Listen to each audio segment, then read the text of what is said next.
qu'est-ce que je fais dans la vie? Je vais juste vous parler de ça, de ce que je fais au niveau des organisations. Je suis psychosociologue, ça veut dire que j'essaie d'avoir une approche aussi bien intéressée par les personnes qu'avec la facette sociologique, de regarder aussi dans les groupes et dans les grands groupes. Bon, voilà. Pour le reste, je fais des livres, tout ça, je vous raconterai plus tard. Ce qui nous intéresse aujourd'hui par rapport à la gouvernance, et ce que je voulais vous partager, c'est la posture que j'ai.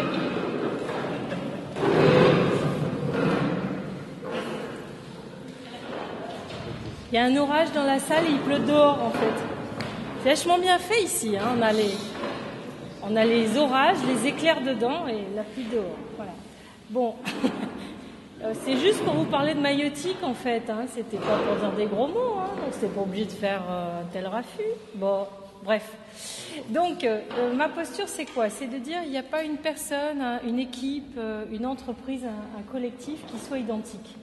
Par conséquent, la pratique que j'ai, c'est une pratique de maïeutique, c'est-à-dire partir des personnes, des collectifs, d'essayer de comprendre quelle est leur culture. Donc de faire accoucher déjà la visibilité de la culture de l'organisation pour adapter au mieux l'accompagnement que je peux faire et aider en fait ces organisations à trouver elles-mêmes la gouvernance qui leur convient. Ça, c'est un des critères. Et le deuxième, c'est aussi de regarder où en est la maturité de l'organisation. C'est-à-dire qu'il y a là aussi, une organisation peut dire au travers de personnes, je voudrais ça, je voudrais arriver là. Oui, mais est-ce que les personnes sont prêtes? Est-ce que l'ensemble de l'organisation est prête? Est-ce que la culture y est propice? Eh bien, pas toujours. Donc, c'est aussi de rendre ça visible. Et du coup, ça me permet d'utiliser toute une batterie d'outils de référentiel et d'être autant sur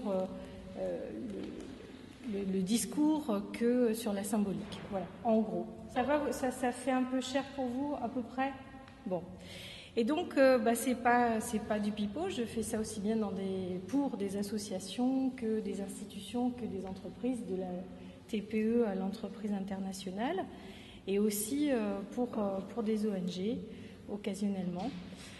Et donc, concrètement, c'est pas un long fleuve tranquille. Voilà, ça avance pas tout droit, et ça se fait pas comme ça. Donc, j'essaie au maximum possible d'aider à clarifier la demande pour tous les acteurs concernés. Donc évidemment, comme tout le monde, j'ai des commanditaires. Et d'entrée de jeu, moi la pratique que je dis, c'est on va pouvoir le faire si tout le monde monte dans le bateau. Alors ça peut dire que tout le monde est d'accord pour cette évolution, mais est-ce qu'au moins tout le monde veut bien être dans le bateau? Voilà, alors des fois ça arrive qu'on me dise non. Et je dis, moi aussi c'est non. Voilà, d'accord, je fais pas. Pourquoi? Parce que c'est un facteur de risque majeur. Si tout le monde n'est pas impliqué dedans, même si je suis pas d'accord, je ronchonne, j'en veux absolument pas, voilà, si les gens restent à côté, il y aura des sous-groupes, il y aura des minorités, il y aura des résistances, en plus du système lui-même qui résiste déjà très très bien tout seul. Donc voilà, ça c'est un prérequis. Et puis, je vais aider je pense à une organisation en particulier. Ils ont dit oui, d'accord, on y va tous, enfin sauf le PDG quand même. Hein, bon, d'accord. Bon, j'ai dit ça commence bien. Alors j'ai dit la bonne nouvelle, c'est que ça va faire comme dans la société civile, en gros. C'est-à-dire que visiblement, il y a beaucoup de choses qui se passent à l'initiative des citoyens. Et il y a un petit plafond de verre vers nos gouvernants, c'est-à-dire. Là, ça va être pareil. Donc on va voir si on peut quand même avoir de la vitalité, de la résilience, etc. Et donc c'est toute une harmonie à trouver entre qu'est-ce qui peut être fait au niveau des salariés, au niveau de l'encadrement et au niveau de l'équipe de direction, chacun avançant à sa vitesse. Donc évidemment, le premier regard, ça a été l'équipe de direction qui dit « c'est en dessous qui sont résistants et qui n'avancent pas, bien ». Donc on s'est occupé d'en dessous, et puis au bout d'un moment, en dessous, ils avaient bougé, ils disent « bon alors, il faut quoi au-dessus ?» Et depuis, ça fait que 6 mois que la direction retarde l'échéance, donc tout le monde pliait de rire sur qui est-ce qui avance et qui est-ce qui recule. Voilà, mais l'idée, c'est de faire sortir les gens justement de ce regard critique qu'ils ont les uns sur les autres, donc aussi les apprendre à se rencontrer, à arrêter de cliver salariés, managers, dirigeants et the PDG tout seul. Donc voilà, c'est apprendre à les faire se regarder, à trouver des terrains d'entente. et à produire leur propre modèle à eux, ce qui leur est spécifique. Et ça peut être rigolo parce que vu de l'extérieur, une réunion entière qui aboutit à c'est comme ça qu'on va fonctionner en réunion, et à la fin, hein, le résultat, ce qui est observable, c'est de dire donc on va se voir tous les 15 jours et puis on veut s'écouter tous et se parler. Vous dites non mais attends, il aurait fallu 5 minutes pour leur expliquer comment on fait une réunion. Hein. Oui, mais ça n'a aucun intérêt puisque si je leur avais dit, ils ne l'auraient pas suivi évidemment. Par contre là, comme c'est la fin, c'est l'accouchement en fait de toutes leurs discussions, ils se sont rapprochés au niveau de leur représentation qu'ils avaient de la même réalité, ils ont pu voir leurs divergences, ils ont pu voir leur convergence, et bien une fois qu'ils convergent, ils disent bon alors en fait on se voit dans 15 jours, on fait ci, on fait ça, et en 2 coups de cuillère à peau, des trucs très pragmatiques sont arrivés. Mais l'essentiel, il n'est pas tellement visible, l'essentiel il va être dans est-ce que les gens peuvent s'écouter, se rapprocher au travers de leurs différences.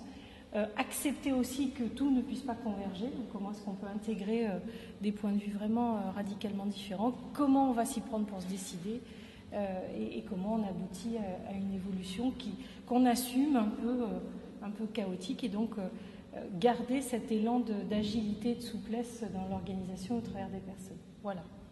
Ça va en timing? Ça va, le timing est parfait, tu as encore 30. Est-ce que c'est clair, parce que vous avez pu vous faire des représentations de ce que je vous ai partagé? C'est peut-être pas prévu dans ce sens. L'idée c'était de réagir aux participants. Prendre une question, puis une question en avance. Quel est le timing en général, la durée dans laquelle tu restes Est-ce que c'est très variable? Parce que j'imagine qu'il faut une durée assez. Ça s'étale dans le temps de façon certaine, c'est sûr. Donc, si nos amis de la direction générale n'avaient pas retardé le processus, il aurait pu être fait, on va dire, en 9 mois. Mais comme ils n'avaient pas envie d'un bébé humain, qu'ils ont préféré baleine ou dinosaure, là, ils traînent un peu pour nous en mettre plus vers les 1 an. Mais on ne se voit pas tous les jours. Je veux dire, c'est une fois de temps en temps, laisser l'organisation maturer, essayer des choses, expérimenter, réussir, pas réussir, et on revient et on reprend là où on est. Donc, en moyenne, pour une structure pas trop importante, c'est quand même étalé sur entre 6 et 9 mois. Si tout le monde y va tout droit, sinon c'est plutôt sur 1 an. Alors, ce qu'on propose maintenant, c'est de se tourner vers son voisin ou sa voisine, ou d'aller vers quelqu'un d'autre, et à 2 de débriefer pendant 3 minutes. Et je vous rappelle que pendant votre débrief, si vous avez des choses qui vous pouvez les capter sur vos